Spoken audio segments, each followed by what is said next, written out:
Well, today we woke up to our first little dumping of snow. It's the first snow I've seen this year. It probably has snowed a little bit, but last night there was no snow, and today we woke up and there was a fair amount of snow. Can't really tell now because it's a bit later in the day and it's all melting. Typically the first couple dumpings of snow don't last, but it's definitely a good sign to tell you whether you're ready or you're not. And I can tell you right now, I am not ready for snow. I still got to get the chickens prepped for winter. Still got my tiller out there because I planted the garlic only like maybe last week. I have been going through some really bad pains with my teeth. I had a severe tooth issue and it was almost like debilitating to the point where I could not do anything. I got that fixed last week. I still have some minor pain going on here. I have to go back in 2 weeks just to get things checked out, but I'm glad that that part's over because it was awful. That just means that the preparation I was planning to do last week is going to happen this week. The interesting thing was, I went to town on Thursday. I think it was Thursday when I got my tooth fixed,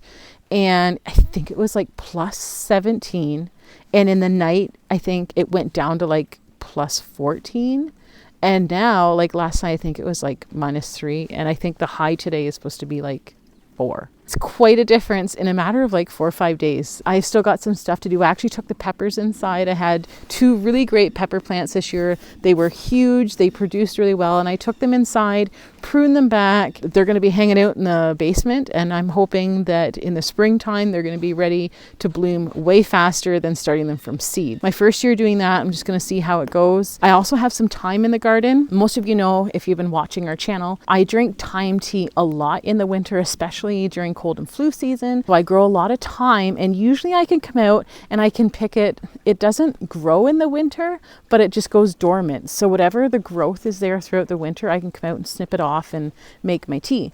This year I'm going to actually bring it inside and see if I continue growing it over winter. I just find that it's so soothing if you have like a cough or a sore throat. Also hoping to grow some lettuce. I can probably plant them like immediately, and maybe that's what I'll do with some of these in the house. My carrots in the back, I was hoping to save seeds from the carrots, and they never went to seed. They went to flower, but it just got too cold, and now the snow's here. Timing is everything. I think it was a couple years ago we had snow, I want to say like the first or second week of October. Today's October the 30th, and we got our first dumping of snow. So we're fortunate that it came later this year. No matter when it comes, I'm never prepared. Just got to do some yard cleanup, prepare the chickens. So the kale is still growing, and after I harvested my celery, it came back. With the snow, it's probably all yucky, so I'm just going to have to pull them out. And I'm just digging up my thyme. So I've got 3 thyme plants, and this is what I tend to boil and steep for sore throats and things. So I'm just going to take them on inside and they're cold hardy. I'm not going to put them in this spot next year, so I am going to move them now. So I just got to remove this one. So I'll just take it inside and I give it a good rinse off, and then put some new soil in. And we'll have 3 beautiful thyme plants. I still haven't got my tiller into the garage. I'm happy that I got my garlic planted, so I'm hoping for a better year of garlic this year. I guess next year it would be, but this year's harvest wasn't great, so I don't know how well these are going to grow this year. It might be time for some new seed. Just because it was so wet and cold this season, I don't know if that affected the garlic. I'll give them another shot, and if not, I'll be having to get some new seed. I also did save some seed. I let a couple scapes go to seed, and I planted a couple seeds, so I'm curious to see how they come up. These poor chickens, I got to get them dealt with. I got to get their heated water bowls in there. I have like old sheets. I just found some old cotton sheets. I double layer it and just put it around the barn. I used to use plastic, but there's so much condensation in plastic. If you have a lot of moisture and humidity in there, it's really bad for the chicken's lungs. So we do have, hopefully, if I can clean up this area back here with my little mini saw, we're going to be putting another coop back here, just because I want to separate them a little bit more than what I have been. Hoping that this area here, I can get that cleaned up and just put a whole nother like separate coop there. So I'm just going to go ahead. I'm going to probably take all this fencing down, probably keep them in here for now until a nice day comes and they can just wander on out. The next thing we really need to deal with is our wood here. You can see we got a tandem load of wood this year. It's been great. We just have to get time to get to it. We've got some wood put away for the winter, probably not enough. As you can see, good load of wood. So this is about as much wood as we have right now. It's not a lot. It won't go far. We are going to be working this week really hard at getting a lot of wood in. We also have some in the house already that we've been using. Just over here, there was a cedar that fell. So Jason's been working at cutting that up. So we have that just for starting the fire. Got these big logs. These were part of last year's tandem. They're just too big for me to handle. I've managed to, over the last couple days, get the chickens ready for winter. Finally, they seem to be nice and cozy. I still have to move the Chanticleers, but I'm missing a little piece for our system and I got to go to town and pick that up. It's gotten quite cold and then the water was frozen for a few days, but I've got their heated water bowls in there now. The Chanticleers, I haven't moved them into the other area yet, but surprisingly last night the water didn't freeze for the first time in like 4 days, so that's pretty good. As you can see, the snow is melted. It snowed for probably like every night for 4 days, but it would melt during the day, so that's totally fine. It's just nature's way of saying, get ready, it's coming. I've been cleaning up the yard. I've been cleaning up the area where we're going to be building the other coop. I still have to get the tiller into the garage, but we've got to get the snowblower out, so that's on my husband. We got to wait for that to happen. I found these like cloth fabrics. They're like old sheets, and I found that they just keep the wind away from the chickens quite nicely. The Chanticleers, they're still in their home here. I can take you in and show you. He's there and his ladies are just in the back there. I take these guys out of here and then I actually keep their feed and everything I need, like their oyster shells, corn, whatever you name it, sunflower seeds. I keep them in containers in this area. And even when I'm in here just collecting like their food and stuff to feed them, it's amazing how these cotton like fabric like protect from the cold and the wind, even with me just working in here. That's where I'll have the food and stuff stored. Anyways, that's what I've done the last couple years. It seems to work out well. This guy here, he's some sort of like mix of Americana something or other. I got him from my aunt. We hatched, I think, 3 blue eggs or green eggs, and he came from that. Plus we got a female. I got all the fencing down. Thinking I want to divide all my chickens. We've got a nice kind of flat area here where the car was. We have all these ambitions of things to do, but just getting the time to do it's another thing. So it's pretty flat here. So there will be another tiny little coop hopefully here in the next year or two. As you can see, there's so much deadfall.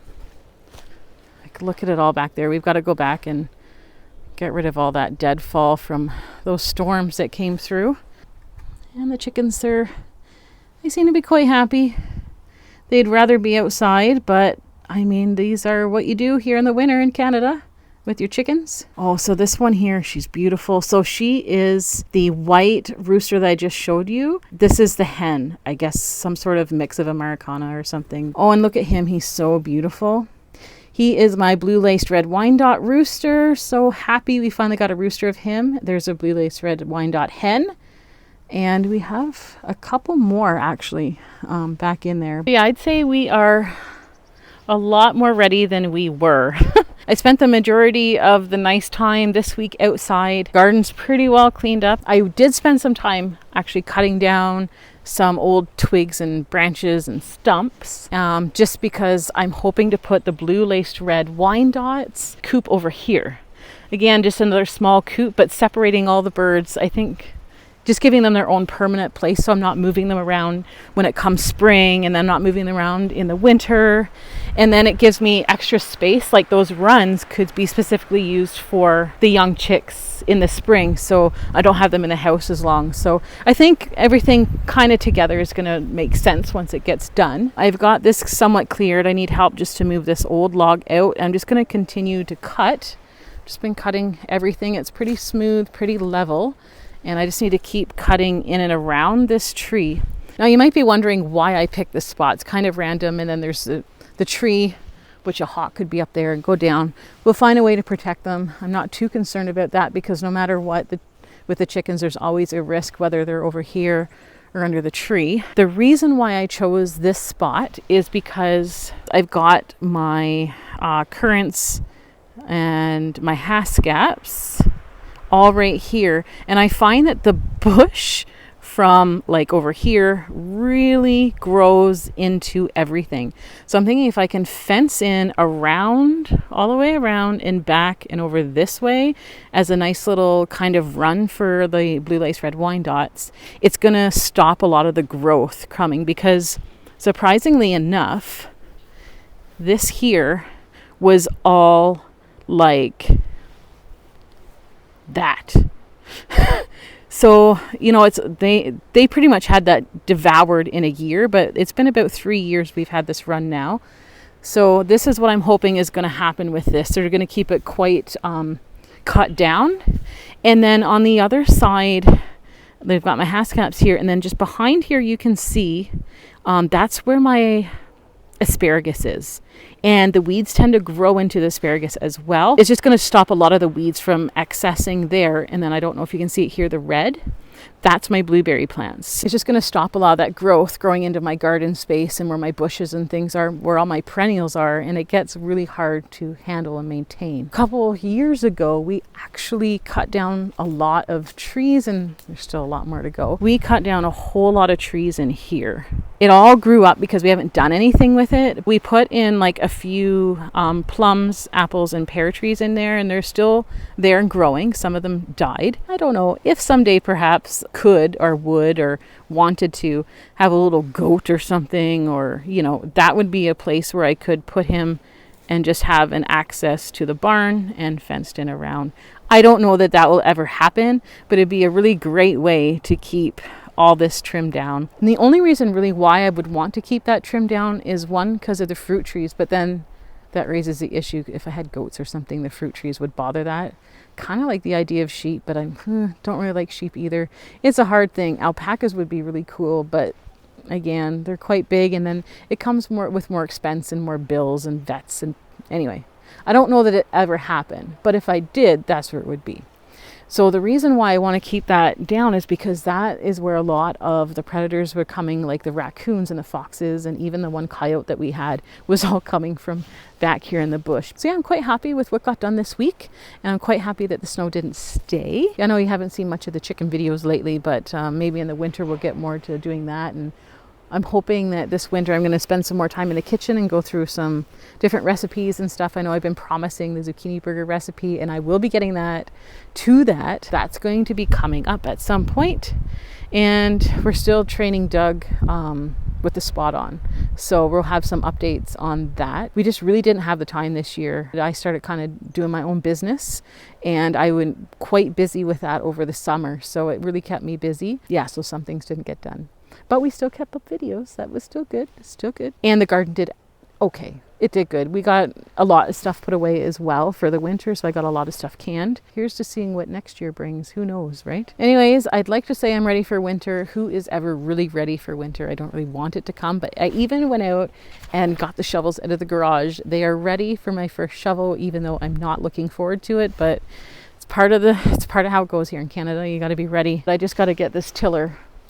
I got to get that put away. That's next on my list, and then the wood. Hopefully there still won't be snow the next time I see you. If you are interested in kind of wanting to know what we do to get our coops ready for winter, I'm just going to leave a link in the description below on how we prepare our coop every year for winter and kind of what we do to winterize it. Till next time, get preparing for winter, because I hate to tell it to you, but it's coming.